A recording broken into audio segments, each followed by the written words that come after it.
Hello again, everybody. James Escarcega. That's Fred Robledo. That's Aram Tolegian. What do you got there, buddy? Got the new SCPL, SoCal Prep Legends Preview Magazine. If you didn't get one, you can come into our office here in Monrovia. There's also an office in Pasadena and Whittier. Just look it up on the website and get your copy. If you have a subscription, it was in Sunday's editions. Okay, well, we'll do that, and it's. You got Mr. Stevie Comstock from Northview on the cover. Yeah, and Freddie, and that was a cover jinx. Yeah. Freddie might be making special deliveries on Friday night over at the Glendora Damien game that we're about to talk about. That was a jinx. I mean, the first 4 times he threw the ball, they were interceptions. Yeah. Well, how about this? Maybe not the first 4. I just want to mention that, the St. John Boston quarterback is on there. They lost on Friday, too, back in Florida. So see, you didn't want to be on the cover of this magazine. Yeah. All right, Price Woolridge, I'm just letting you know that, okay? So we'll call that as it may. So make sure you pick that up, guys. Let's go, Glendora Damien. Let's go. Sir. It's number 6 on your rankings, Glendora, at number 4, Damien. What a game. Yeah, it's going to be a good game. Like Aram was talking about before we started this, I was at that game last year, joking with him that was the game that Damien won 30-22, and that was one that convinced me they had a shot at beating Charter Oak. Oops. And Charter Oak just smacked them the week after that. But it's another great game, Aram, because you got the 2 senior quarterbacks who had good years as juniors. We're talking Bryce Woolridge over at Glendora, and over Damien, gotta forget his name. Warren Bryan, yeah. So you got these 2 guys, and they both like to get outside, run around a little bit, do everything, And they're really confident. I went to both of those camps at the beginning of the year and talked to both of those guys. They're just, there's just felt like a big difference between what they went through last year and getting ready for their senior year. Right. And they both had really good opening weeks. Right. Damien, they beat Chino. What was nice about that win was their defense, because there was a little question. They were going to be young on defense, and they are young, and that was a little bit of a concern. Their offense, they feel like they're going to be able to score a lot of points. Yeah. So I don't know if there's any concern, because they only put 20 on Chino, although Chino's usually pretty decent. But I think defensively, that's a pretty good showing for them. Yeah, and for those of us with a little history or perspective on Valley history, this is always a little bit of a special game because of the these are 2 old Sierra League teams. Yes. Used to play every year. Yes. It's a lot of people like to say it's the same kids. Some are going to public school, some are going to a Catholic school. Nearby communities, a lot of them know each other. That type of thing. Yeah. It is a special game. This one's going down at a special place at Damien. That makes it better to me. Those games where they're at citrus. I just like the home environment that Damien has. And most importantly, these are 2 Division 4 teams. These things come back if you don't win your league. These things come back, to hold some serious weight when CIF, breaks out its formula. One of the things is head-to-head or interdivision or strength of schedule. It's an important game on a lot of levels. And we'll see if either of these teams are legit D4 contenders by what goes down on Friday night. Yeah. Right, I think one of the key players that we mentioned is at the top of the video here. Bryce Woolridge, 190 yards throwing last week. One of the top quarterbacks in the area for sure.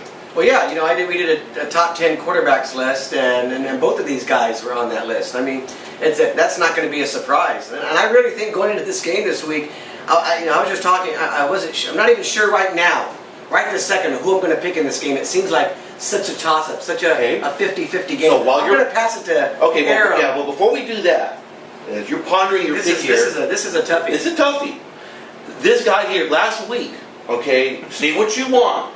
Yeah, he had Northview losing by 32, Charter Oak. Yeah, he hit that number pretty good. He had a Mott 24 losing to Mater Dei. It was a 24 points. And he had Arroyo 6-7 over Covina. So we're saying this is the Roxborough of the San Gabriel Valley, right here. Right. Did you get the fight right on Saturday night? Yes. Yeah. Very. I don't know how you could mess that up. That was very easy. So what's the number on this game then? Yeah, that's a great question, Jimmy. This is a pick 'em to me. Yeah, when you start talking about point, I wouldn't say pick 'em. I would make Damien 4. Thereabouts. You're giving him the home edge there. Yeah, I mean, if you could hypothetically bet high school football games, we know a lot of you guys do.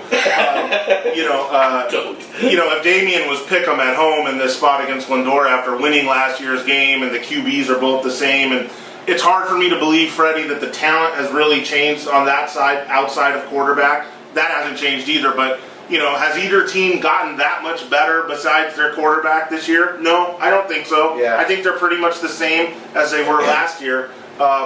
So in that case, I would say 4-6 Damien. I'm picking Damien in the game. Okay.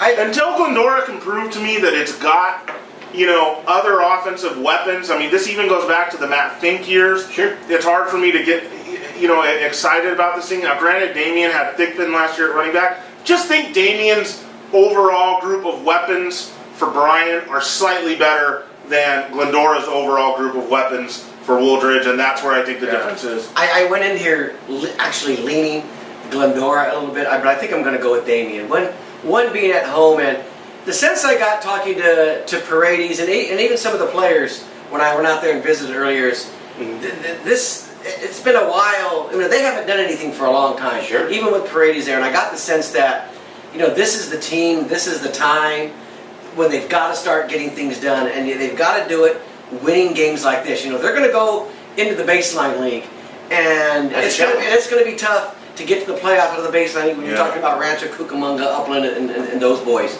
So I think they have to win games like this to build that resume. And I think it's going to be more important to Damien, and I really do think they're going to get it done this week. Isn't it so great? I love Warren Bryan. His attitude. He's such a smart guy. This is an Ivy League kid, and he says we're going to see him run a little bit more this year than he did last year. I just think he's ready. I think at home they're going to be ready for this. Close game. I say it's within a touchdown. Could be a 3-point game, but I like Damien. What's interesting, Glendora gave up 260 yards of total offense in the first half last week against Kaiser.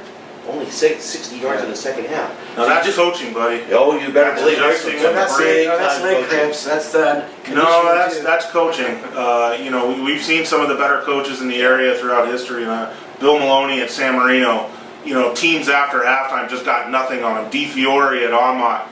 Several years when he was the head coach, and even now as a defensive coordinator. Yeah. After halftime, you're just not getting much on him. Yeah. He gets a chance to see what you've got and what you're doing.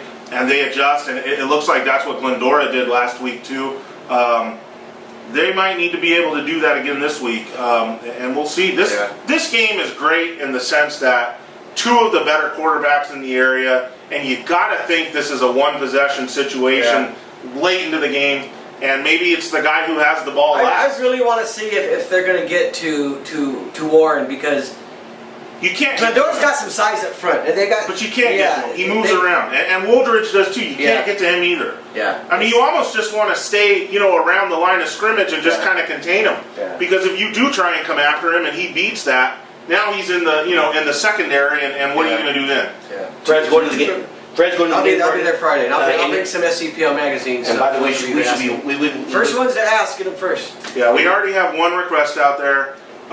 She's a very important lady, so Freddie will have that taken care of. But yeah, we'll have some others for other people if they weren't able to get them in racks. And it's going to be a difficult night for some of us, because this is the first game that Damien's going to have without their longtime voice in the booth, Mr. Chuck. Yeah, he didn't actually call football games. But he knows he was there. Oh yeah, right. He's Mr. Damien Sports. And he's one of the guys. During basketball season, I always enjoyed talking to him. He was you know their history, their stats. And he would come up to me before the games and let me know when someone was reaching this plateau or that plateau. He really took a lot of pride in that. One of the most friendliest guys. Brilliant guy in terms of statistics. He did their whole school schedule. We're talking about the late Chuck Bollingal. He did their whole school schedule. All the classes, everything. I mean, it's just unbelievable, and he would do it over the course of the summer. Yeah. So yeah, like Fred said, he was. And he volunteered to do. He was the voice of our all-star basketball games. Yeah, no kidding. He called Clippers games, USC baseball games, CIF championships. I'm sure this whole season is going to be somewhat dedicated to him. Yeah. It's going to be different. That's for sure. Yeah. I think for anyone who's been to a Damien athletic contest, whether it's football, he's always been there. Not to see him there, it's just going to be just a little bit different on Friday night. But I'll tell you who's going to be there. It's going to be this guy. Yeah. So make sure you're following him on Twitter and on the blog along with Aram. Damien. Freddie's going to be sitting in the pit if you're looking for him.